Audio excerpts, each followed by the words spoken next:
কোনো কৌশলেই কমছে না পাম্পে যানবাহনের দীর্ঘ সারি। অতিরিক্ত মূল্য দিয়ে পর্যাপ্ত তেল না পাওয়ায় ক্ষোভ চালকদের। সরবরাহের ধীরগতিতে আজও বন্ধ রাজধানীর একাধিক পাম্প। তবে কিছু পাম্পে সরবরাহ বাড়লেও পর্যাপ্ত নয় বলে অভিযোগ কর্তৃপক্ষের। এ নিয়ে বিস্তারিত জানতে রাজধানীর আসাদ গেট থেকে যুক্ত আছেন সহকর্মী রাজু আহমেদ। রাজু, জানাবেন এখন পাম্প থেকে তেল কিনতে কত সময় লাগছে আর পর্যাপ্ত তেল মিলছে কিনা?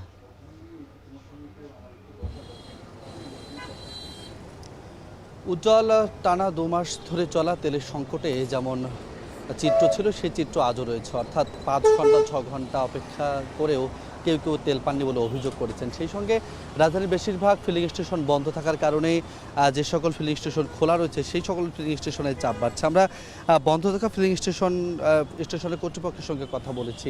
তারা যেমনটি বলছেন যে সরবরাহ স্বাভাবিক না থাকায় তাদের এই যে তেল বিতরণ কার্যক্রম সেটি ঘন্টার পর ঘন্টা বন্ধ রাখতে হয়েছে। এবং আজকেও যদি বলতে চাই যে বিশেষ করে রাজধানী জুড়ে আমরা কয়েকটি জায়গায় বেশ কয়েকটি স্থান ঘুরে এসেছি। বিশেষ করে উল্লেখ করে যদি বলি যে মতিঝিলে প্রায় ৩টি, আসাদ গেটে ১টি এবং গাবতলীতে প্রায় 3টি ফিলিং স্টেশন বন্ধ রয়েছে। এই ফিলিং স্টেশনগুলোর মালিকদের যে দাবি, তারা বলছেন তাদের চাহিদা দেওয়া থাকলেও পর্যাপ্ত তেল তারা পাননি। আবার যে সকল ফিলিং স্টেশন খোলা রয়েছে তাদের কাছে পর্যাপ্ত সরবরাহ আসেনি। যদিও আজ থেকে 25% সরবরাহ বাড়ার কথা রয়েছে ফিলিং স্টেশনগুলোতে, বিশেষ করে সরকারি যে ফিলিং স্টেশনগুলো রয়েছে। একই সঙ্গে ফুয়েল পাস ছাড়া রাজধানীর 7টি যে ফিলিং স্টেশন রয়েছে সেই ফিলিং স্টেশনে তেল মিলছে না।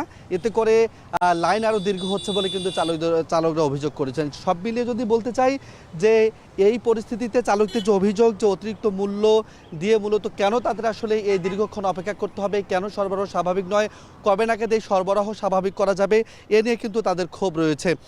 সার্বিকভাবে যদি বলতে চাই, দীর্ঘ সময় পরেও এখন পর্যন্ত মানুষের যে হতাশা বা অপেক্ষার যে চিত্র, সেই চিত্রে কোনো পরিবর্তন মূলত ঘটেনি। অর্থাৎ কবে নাগাদ এই চিত্রে পরিবর্তন ঘটবে সেই বিষয়ে তারা সুস্পষ্ট বার্তা চেয়েছেন। উজ্জ্বল, এই ছিল এখন পর্যন্ত আমার কাছে সর্বশেষ।